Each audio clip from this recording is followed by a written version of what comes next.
40 পয়সা প্রতি মিনিট কথা বলুন যে কোনো নাম্বারে। আমরা সাধারণত সিম থেকে কাউকে কল দিতে গেলে সেই কল রেট প্রতি মিনিট 2 টাকা, 3 টাকা, এমনকি 4 টাকাও কেটে নেয়। এই ক্ষেত্রে আপনি একটি অ্যাপের মাধ্যমে 24 ঘন্টা কথা বলতে পারবেন যে কোনো নাম্বারে মাত্র 40 পয়সা মিনিট। সেই অ্যাপটির নাম কি? অ্যাপটির নাম হচ্ছে ব্রিলিয়ান্ট কানেক্ট। এই অ্যাপটি ব্যবহার করে আপনি দিন রাত 24 ঘন্টা যে কোনো নাম্বারে সাশ্রয়ী রেটে কথা বলতে পারবেন। গুগল প্লে স্টোরে গেলে অ্যাপসটি আপনি ডাউনলোড করে ইনস্টল করে নিতে পারবেন। অ্যাপসটি ইনস্টল করার পরে কিভাবে আপনি অ্যাপসটি ব্যবহার করবেন, কিভাবে ভেরিফাই করবেন, কিভাবে রেজিস্টার করবেন, সমস্ত প্রসেসটি প্র্যাকটিক্যালি দেখিয়ে দিব। প্রথমে চলে আসবে প্লে স্টোরে। প্লে স্টোরে আসার পরে সার্চ করব ব্রিলিয়ান্ট কানেক্ট। ব্রিলিয়ান্ট কানেক্ট লিখে আমরা যখন সার্চ করব আমাদের সামনে এই ধরনের একটা অ্যাপ্লিকেশন চলে আসবে।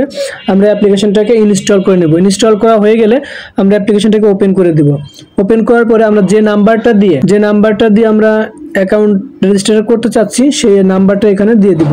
দিয়ে কন্টিনিউ ট্যাপ করে দিব। এরপরে কনফার্মে ট্যাপ করে দিব। কনফার্মে ট্যাপ করার পরে আপনি যে নাম্বারটা দিয়েছেন ওই নাম্বারে একটা কোড যাবে। কোডটা আপনি এখানে দিয়ে দিতে হবে। কোডটা এসে গেছে, আমরা অ্যালাউ ট্যাপ করে দিব। ট্যাপ করে দেওয়ার পরে কন্টিনিউতে ট্যাপ করে দিব। অ্যালাউ দিয়ে দিব। আবারও কন্টিনিউ ট্যাপ করে দিব। অ্যালাউ দিয়ে দিব। এখান থেকে আপনি একটা নেম দিয়ে দিবেন। এখানে চেষ্টা করবেন আপনার ভোটার আইডি কার্ডে যে নাম আছে ওই নামটা দিতে। তারপর কন্টিনিউ ট্যাপ করে দিব। আবারও কন্টিনিউ ট্যাপ করে দিব। কন্টিনিউ ট্যাপ করে দিব। কন্টিনিউ ট্যাপ করার পরে আমাদের ব্রিলিয়ান্ট কানেক্টে অ্যাকাউন্টটা করা হয়ে গেল। এরপর এখানে সেটিংসে চলে আসবেন। সেটিংসে আসার পরে এখানে দেখতে পাচ্ছেন এনআইডিতে ট্যাপ করে দিবেন। এনআইডিতে ট্যাপ করার পরে আমার যেহেতু সাবমিট করা আছে, আমার ভোটার আইডি কার্ড সাবমিট করে অ্যাপ্রুভ নিয়ে আছে, এই জন্য এরকম শো করতেছে।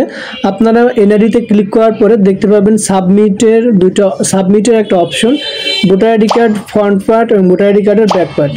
আপনারা ভোটার আইডি কার্ডের ফ্রন্ট পার্ট এবং ব্যাক পার্টের ক্লিয়ার একটা ছবি নিয়ে ছবিগুলো এখানে আপলোড করে দিবেন।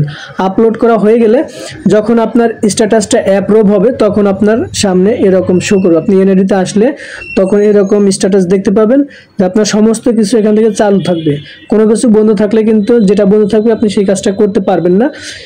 এখানে যেরকম দেখতে পাচ্ছেন সেম এরকম থাকতে হবে, তাহলে আপনি সহজেই ব্রিলিয়ান্ট অ্যাপ্লিকেশনটি ব্যবহার করতে পারবেন।